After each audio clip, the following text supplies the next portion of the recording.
Morning student, निर्मल TT की online classes में मैं अंजू भारद्वाज आपका हार्दिक अभिनंदन करती हूँ।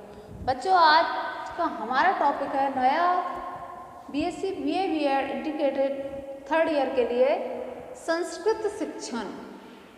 संस्कृत शिक्षण का आज से हम आपको पढ़ाएंगे संस्कृत शिक्षण। संस्कृत शिक्षण की पहले बनाएंगे आपको सबसे पहले भूमिका। संस्कृत आई कहाँ से, संस्कृत का परिवहन हुआ कहाँ से। तो संस्कृत भाषा भारत की ही भाषा नहीं मानी जाती, अपितु पूरे विश्व की भारत भाषा मानी जाती है, संपूर्ण विश्व की। जब पहले लोग सांकेतिक भाषा में दूसरे देशों के लोग जब प्राचीन काल में सांकेतिक भाषा में काम करते थे, तब भारतवासी हमारी संस्कृत में भाषा में बात करते थे। पूर्वभाग अर्थात विश्व पुस्तकालय में जो पहली जो पुस्तक मानी जाती है वो कौन सी मानी जाती है? ऋग्वेद मानी जाती है। ऋग्वेद कालीन पुस्तक का सबसे पहले प्रवेश हुआ था किसमें? भाषा के क्षेत्र में। तो भाषा संस्कृत हमारी क्या है? जननी कही गई है, क्योंकि जननी, इसी से सारी भाषाओं का क्या हुआ है?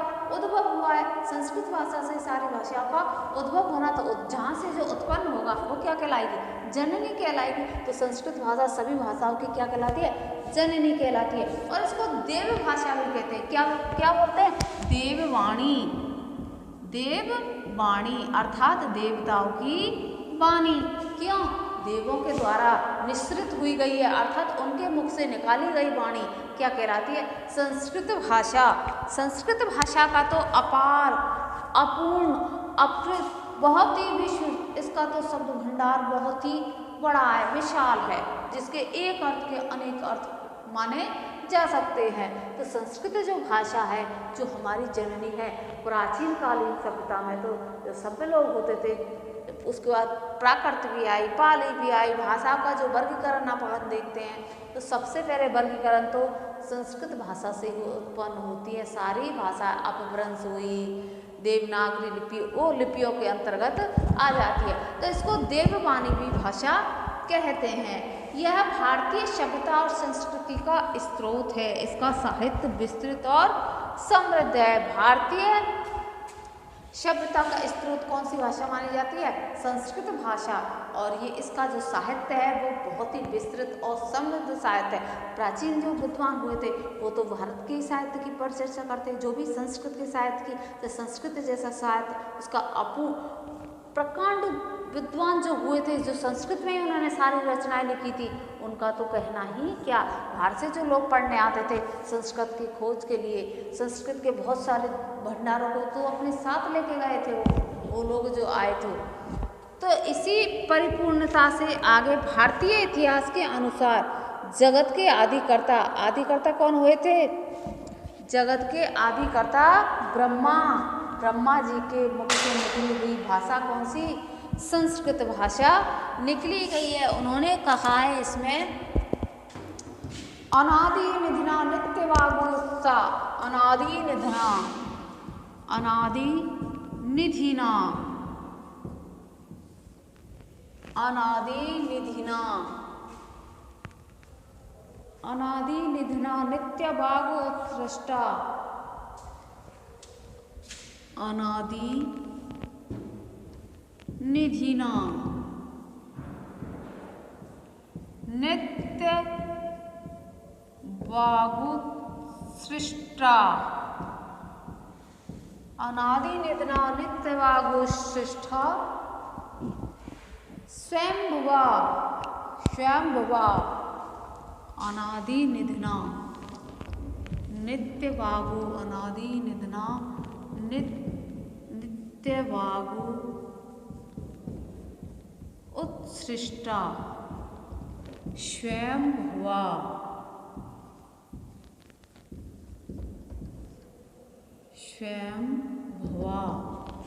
किसने कहा है? ये देववाणी किसके मुख से निकली है? ब्रह्मा जी के मुख से।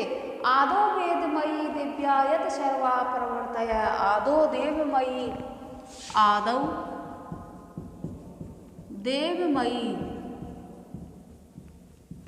आदौ देवमयी नित्रशब्दा, आदो देवमयी दिव्यायत सर्वा प्रवर्तया, दिव्यायत सर्वा, दिव्या यत सर्वः प्रवर्तयत्। ये जो भाषा है ये ब्रह्मा जी के, जब हमारे यहाँ पर संस्कृत भाषा से बोली जाती थी, अन्य देशों में जो सांकेतिक भाषा के रूप में प्रयोग लिया जाता था, तो ब्रह्मा जी के मुख से ये भाषा निश्रित होकर आई थी। जैसे आपने क्या पढ़े हैं वो प्रत्याहार कहते हैं ना संस्कृत में, जब वाणी कैसे किस प्रकार से आई, किस प्रकार से, तो कहते हैं कि डम वेदों का संकलन किया था ब्रह्मा जी के जो पुत्र थे उन्होंने, फिर बृहस्पति जी ने भारद्वाज ने इंद्र को, ये सारी परंपराएं चलती आ रही थी उसको संकलन करने की। ऋग्वेद की चीज की बात की आती है तो उन्होंने जो ढक्किया बजाया था, ढक्किया मतलब डमरू, 14 बार जो ढक्किया बजाया था उसमें से जो 14 स्वर निकले, सर आपने पढ़े होंगे ना, प्रत्याहार ऐयुने रिलिकई ओंगे अयोचे हैवरट लण, ये सारे जो 14 प्रत्याहार हैं उन सब से इसका निर्माण हुआ था। तो ये वेद वाणी है। जब लोग दूसरे देशों में सांकेतिक भाषा का प्रयोग करते थे तब हमारे देश में संस्कृत भाषा बोली जाती थी। कौन सी भाषा? संस्कृत भाषा। संसार के देशों में व्यक्ति जिस प्रकार सांकेतिक भाषा का काम चला रहे थे उस समय भारत में संस्कृत भाषा ब्रह्म ज्ञान का प्रचार किया जा रहा था। उस समय संस्कृत भाषा संसार की सर्वप्रथम व्यावहारिक भाषा, व्यवहार में आज लोग इसको क्लिष्ट भाषा समझते, नीरस भाषा समझते, उबते, पर नहीं, व्यावहारिक रूप में बोली जाने वाली भाषा थी। क्या आप बोलते नहीं, अंग्रेजी का आज के युग में ज़्यादा प्रचलन हो गया, तो अब जो हमारी नई शिक्षा नीति आई है उसमें अंग्रेजी को उठा के संस्कृत, जो हमारी प्राचीन संस्कृति थी उस संस्कृति से दोबारा से रूबरू हो रहे हैं हम, क्योंकि जो हमारी सभ्यताएं थी वो सभ्यता लिप्त होती जा रही है, मिटती जा रही है। उन मिटने को दोबारा से वही संस्कृत को लाकर संस्कृति को जिंदा किया जा रहा है। तो प्राचीन काल से ही हमारी संस्कृत भाषा की महिमा बढ़ी ही उत्तम रही है। इसके अगर बारे में ज़्यादा जानकारी लेते हैं तो देववाणी भी संस्कृत भाषा की मानी जाती है। देववाणी के रूप में संस्कृत बोली जाती है। संस्कृत साहित्य की धाराओं में प्रभावित होती है। बहुत सारी साहित्य की इसके रूप में आए हैं, जैसे उपनिषदों की ज्ञान गंगा, लौकिक साहित्य, संस्कृत साहित्य, और इन लौकिक साहित्य और संस्कृत साहित्यों में इसका वर्गीकरण किया गया है। साहित्य का इसका अपर भंडार है। वेदों में जैसे पुराण हुए, उपनिषद हुए, स्मृतियाँ हुई, आरण्य ग्रंथ हुए, उनके भी उपवेद हुए, बहुत सारे सामरिक यजुषा, ये सारे वेदों का संकलन। विश्व पुस्तकालय की पहली पुस्तक थी कौन सी? ऋग्वेद, और यूनेस्को के द्वारा इसको सर्वमान्य घोषित किया गया। किसको? ऋग्वेद पुस्तक को, जो कौन सी भाषा में है? ये संस्कृत भाषा में है। ऋग्वेद को विश्व धरोहर में सम्मिलित किया किसने? यूनेस्को ने। यूनेस्को ने ऋग्वेद को विश्व धरोहर, यूनेस्को ने संस्कृत को विश्व धरोहर के रूप में,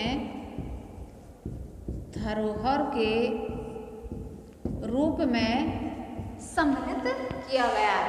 फिर इसकी धाराएं बढ़ गई, वैदिक साहित्य और लौकिक साहित्य। वैदिक साहित्य के अंतर्गत जैसे हमारे वेद आ गए, पुराण आ गए, उपनिषद आ गई, स्मृतियाँ आ गई, ग्रंथ आ गई, वो जो वेद से सारे संबंध। और लौकिक साहित्य के अंतर्गत अपन के गद्य साहित्य, पद्य साहित्य, चंपू साहित्य, जो हमारे लौकिक जीवन व्यवहार से संबंधित है, उससे संबंधित लौकिक साहित्य आया है। तो संस्कृत भाषा देववाणी भाषा कहलाती है, अर्थात देवों के मुख से निसृत हुई भाषा देववाणी कहलाती है। अब इस भाषा की अपार भंडार है। ये भाषा छोटी मोटी नहीं है, इसका जो स्थायित्व है वो भी बहुत ही प्रचुर मात्रा में मिलता है। संस्कृत साहित्य में काव्य साहित्य भी, दृश्य साहित्य भी, लौकिक साहित्य भी, इसकी दो धाराएं भी चली हैं। जो काव्य साहित्य, काव्य और काव्य के रूप में हम लेते हैं इसमें पद्यांश, और गद्य के रूप में गद्यांश।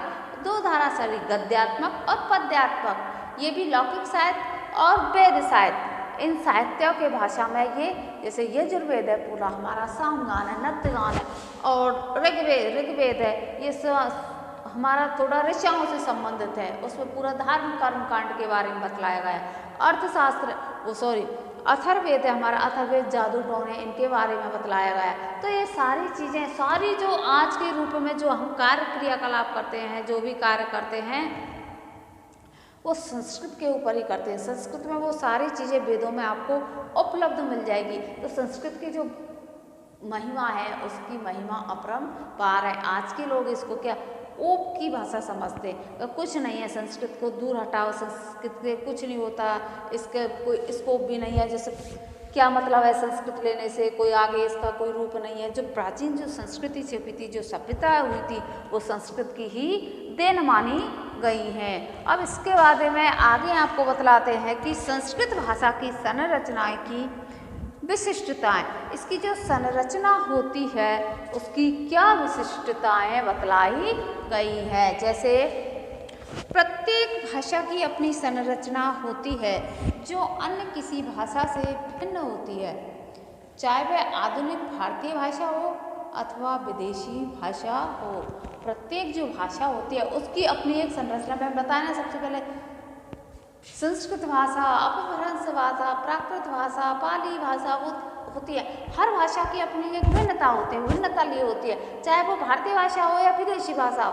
हर भाषा का अपना एक संरचना एक मॉड्यूल होता है। संस्कृत भाषा की अपनी संरचना है जो देश विदेश की अन्य भाषाओं की संरचना से सर्वथा भिन्न है, क्योंकि इसकी संरचना की अनेक विशिष्टताएं हैं। संस्कृत भाषा की संरचना की विशिष्टताओं का वर्णन हम करते हैं। किन किन संस्कृत जो भाषा है उसकी क्या क्या विशिष्टताएं, उन विशिष्टताओं का निम्न पॉइंटों से वर्णन किया जाता है। नंबर 1 पॉइंट है विशिष्टताएं में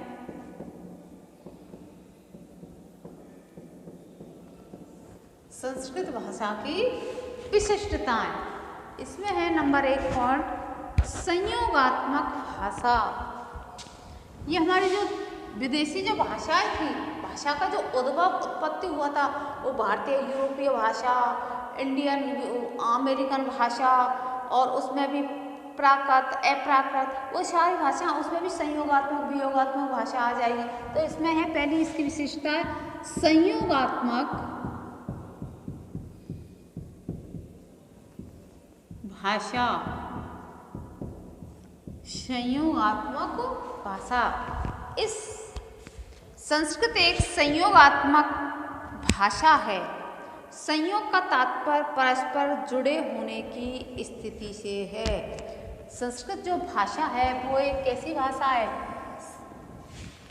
संयोगात्मक, अर्थात परस्पर जुड़े रहना, परस्पर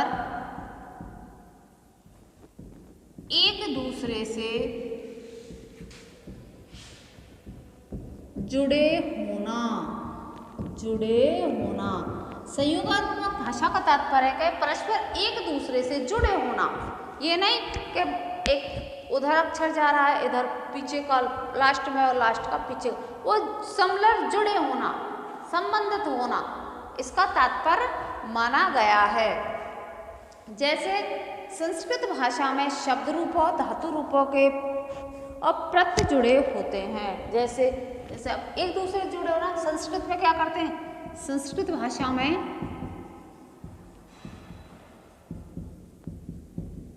शब्द रूपों को ले लीजिए आप, शब्द रूप, धातु रूप और प्रत्यय, इन सबसे आप जोड़ सकते हो, कुछ भी बना सकते हो। ये एक दूसरे से जुड़े हुए हैं, ये अलग नहीं है। वाक्यों का निर्माण भी कर सकते हो, वाक्य भी बना सकते हो, शुद्ध अशुद्ध भी कर सकते हो, कहाँ शुद्धि है, कहाँ किसकी कमी है, शब्द रूपों की कमी है, धातु गलत है, या प्रत्यय नहीं लगाया है, या दूसरा प्रत्यय लगाया। ये तो संयोगात्मकता का अर्थ हुआ एक दूसरे से जुड़े होना। जैसे राम है गच्छति, जैसे आप बतलाते हैं इसमें, राम है गच्छति, अर्थ क्या हुआ? राम रामे गच्छति, तो राम जाता है, राम गया। तो इसमें अब हम इसको विश्लेषित करेंगे, तो इसमें राम क्या कहला रहा है? इस वाक्य में राम कर्ता, गच्छति क्रिया, दोनों के साथ प्रत्यय जुड़े हुए हैं। राम क्या हो जाएगा? कर्ता, और क्या कर रहा है? गया, क्या हो गई? क्रिया, तो राम है गच्छति, तो ये क्या हो गया? गम धातु हो गई, और एक प्रत्यय हो गया, तो धातु भी जोड़ रहा है, प्रत्यय भी जोड़ रहा है, और शब्द रूप क्या हो गया? राम है। तो परस्पर संयोगात्मक जुड़ना, किसमें? संयोगात्मक भाषा के अंतर्गत। तो संस्कृत जो भाषा है या संयोगात्मक जो भाषा है वो परस्पर एक दूसरे से जुड़ी हुई भाषा कहलाती है। दूसरा जो इसमें पॉइंट आता है वह है शब्द रूप। शब्द रूप संस्कृत भाषा के शब्दों का विभाजन निम्नलिखित शीर्षकों से किया जा सकता है। दूसरा, पहला होगा संयोगात्मक। तो संयोगात्मक में आप शब्दों को भी ले सकते हो, धातु रूप को भी ले सकते हो, प्रत्यय को भी ले सकते हो, कारक भी आते हैं, बहुत सारे शब्द हैं इसमें, वो सारे आप में इसमें आएंगे। अब दूसरा इसका विशिष्टता है वो है शब्द रूप। शब्द रूप क्या आ गई? शब्द रूप। संस्कृत भाषा में शब्द रूप का भी विभाजन किया गया, जैसे संज्ञा शब्द। इसमें आप पॉइंटों को लिख लीजिए, फिर बताएंगे एक एक को।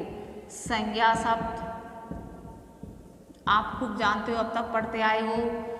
दूसरा हो जाएगा सर्वनाम शब्द। सर्वनाम शब्द, संज्ञा, सर्वनाम और विशेषण, क्रिया शब्द, विशेषण,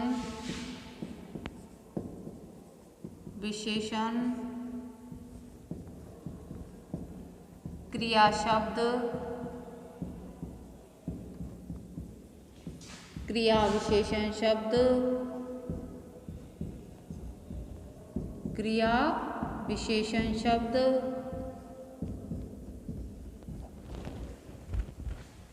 संज्ञा, सर्वनाम शब्द, विशेषण शब्द, क्रिया विशेषण शब्द, शब्द योगी अपव्यय, शब्द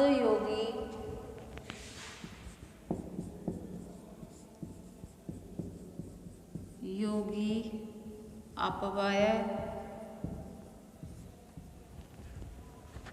क्रिया विशेषण, शब्द विशेषण, शब्द योगी अपव्यय, उभानवायी अपव्यय और उद्गार अवबोधक अपव्यय।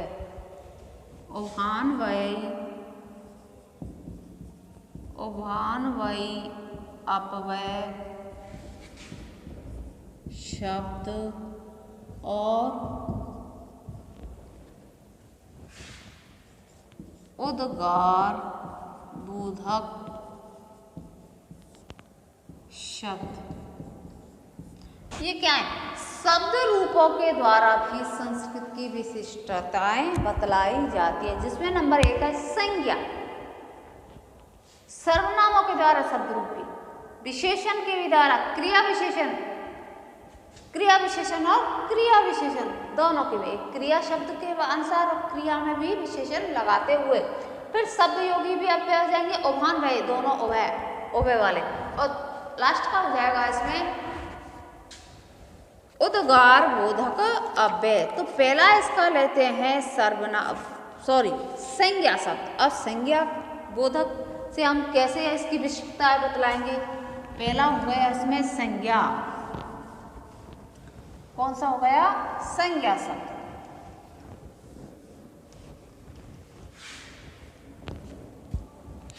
पहला इसका आ गया विशिष्टताएं संज्ञा शब्द। संज्ञा शब्द की परिभाषा आप अब तक छोटे से पढ़ते आ रहे हो। संज्ञा किसे कहते हैं? कहते हैं ना, संस्कृत भाषा का प्रत्येक अर्थबोधक शब्द, अर्थबोधक पुल्लिंग, स्त्रीलिंग, नपुंसकलिंग, कहते हैं ना किसी व्यक्ति, वस्तु, स्थान आदि के नाम को क्या कहलाते हैं? संज्ञा कहलाती है। तो इसमें संज्ञा जो शब्द है वो क्या होता है? संज्ञा बोधक शब्द के प्रत्येक अर्थ बोधक शब्द हैं, जैसे पुल्लिंग, स्त्रीलिंग, नपुंसकलिंग। संज्ञा जो बोधक है, संज्ञा का जो बोध कराने वाली है, उन शब्दों को जैसे पुल्लिंग, नपुंसकलिंग,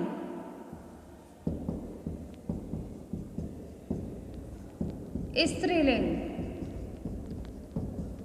पुल्लिंग, स्त्रीलिंग और नपुंसकलिंग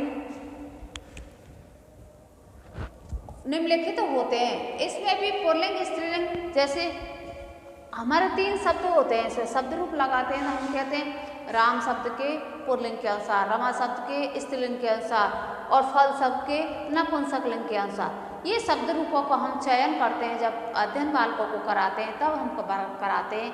ये राम की तरह रूप चलेंगे जो पुल्लिंग के हैं, ये रमा की तरह रूप चलेंगे जो स्त्रीलिंग है, और जो नपुंसकलिंग है वो फल, वारी, अक्षी, दधि, ये सारे शब्द चलेंगे। तो इसमें जो शब्द आते हैं वे आते हैं वृक्ष है, राम है, रमा, लता, मति, धृति, धृति नहीं, धृति के नहीं चलते, धृति तो बुद्ध हो जाएगा, कवि, राजन आदि शब्द पुल्लिंग है। मैंने आपको एक साथ लिखा दिए, पर जैसे अलग अलग अगर आप लिखाते हैं हम तो वृक्ष, कवि, भानु, पितृ, राजन ये शब्द लगाएं। वृक्ष, कवि, भानु, पितृ, राजन, हरि, पर वो हरि भी है, भानु, कवि, हाँ हरि ले लो। ये सारे शब्द क्या कहलाएंगे? पुल्लिंग। क्या कहलाएंगे? पुल्लिंग। कौन से शब्द बोधक में आ जाएंगे? पुल्लिंग शब्द में। अब जैसे रमा, लता, नदी, पर कहीं कहीं इनके रूप द्विअर्थक भी होते हैं, 2-2 शब्दों में भी इनके अर्थ चलते हैं। लता, मति, नदी, धेनु, वधु, लता, लता, रमा, लता, नदी, मति, धेनु और वधु, ये सारे शब्द कौन से कहलाएंगे? स्त्रीलिंग।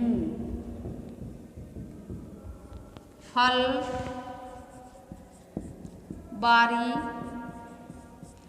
अक्षी, मधु, ये भी मधु के भी उसमें ही आएंगे, नपुंसकलिंग में। इत्यादि शब्द कौन से में आएंगे? नपुंसक लिंग। इन शब्द रूपों के द्वारा हमें संस्कृत की जो विशिष्टताएं हैं उनके बारे में पता चलता है। जैसे दधि, पयस, ये सारे शब्द क्या कहलाते हैं? नपुंसकलिंग। नपुंसकलिंग प्राय निर्जीव पदार्थ के लिए प्रयुक्त किया जाता है। पयस, मधु, ये शब्द होते हैं वो किसके लिए प्रयुक्त किया जाता है? ये सारे जो शब्द हैं वो किसके लिए बतलाया अभी मैंने आपको? निर्जीव के लिए। निर्जीव जो पदार्थ है उनके लिए प्रयुक्त किया जाता है। निर्जीव के लिए। पर कहीं कहीं ऐसा देखा गया है कि कुछ अपवाद में, अपवाद स्वरूप तो हर किसी के होते हैं अपवाद, तो कि ये इसका ये है, फिर भी पुल्लिंग सा लग रहा है, फिर नपुंसकलिंग में किस प्रकार से है इसका। तो कुछ शब्द ऐसे आते हैं जो अपवाद में होते तो नपुंसकलिंग के, पुल्लिंग के से लगते हैं, पर होते किसमें वो? नपुंसकलिंग के। पर ज़्यादातर जो नपुंसकलिंग शब्द में आते हैं वो कौन से आते हैं? वो निर्जीव पदार्थ के लिए नपुंसकलिंग का हम प्रयोग करते हैं। अगला इसका है, ये हो गई संज्ञा शब्द। अब इसमें दूसरा क्या बताया आपको? विशेषण।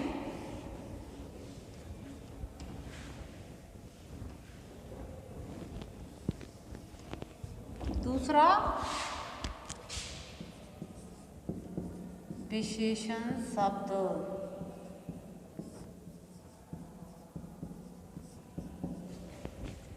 संज्ञा शब्द और विशेषण शब्द। संस्कृत भाषा में आप जानते हो आराम से के में तत् एतत् एदम अस्मत् युष्मत् यत् तत् सर्वनाम, ये सारे विशेषण के बारे में बताया था। सर्वनाम संस्कृत भाषा में रमणीय, मनोहर, तुंग, सुरभि, पटु, आरी आदि गुणवाचक कौन कौन से? रमणीय, मनोहर, तुंग, सुरभि, रमणीय, मनोहर, तुंग, सुरभि आदि जो शब्द हैं ये किसके लिए प्रयुक्त होते हैं? एक विशेषण के रूप में, गुणवाचक विशेषण के रूप में आते हैं। गुणवाचक विशेषण इस क्या है? कहते हैं रमणीय है तो इसका गुण है। जैसे श्वेत और रक्त है, श्वेत है बताते हैं ना, पीत है, गुण है इसका। तो रमणीय, मनोहर है, रमणीय है, तुंग है, सुरभि है, ये किनके क्या हो गए? ये गुणवाचक शब्द हो गए, गुणवाचक विशेषण। गुणवाचक विशेषण के अंतर्गत ये चीजें आती है। इसी प्रकार से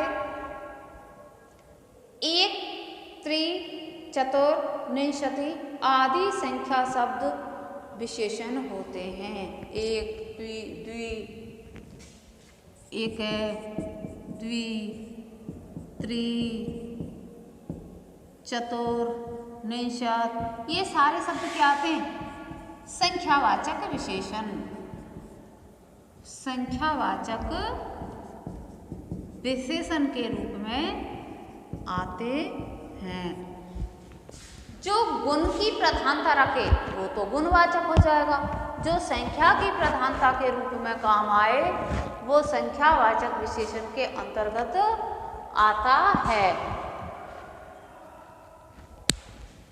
अब इसमें एक आता है इसका सर्वनाम शब्द। अब सर्वनाम शब्द में आप जानते हो, जैसे पहले हमने आपको पुल्लिंग, नपुंसकलिंग इसके भी रूप बतलाए थे ना, उसी प्रकार से सर्वनाम जो शब्द है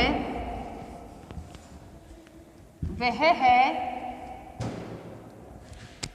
विशेषण, वह है सर्वनाम शब्द। इनमें शब्द आएंगे ना, किम, क्या आएगा? किम, एतत्, तत्, अहम, अस्मद्, युष्मद्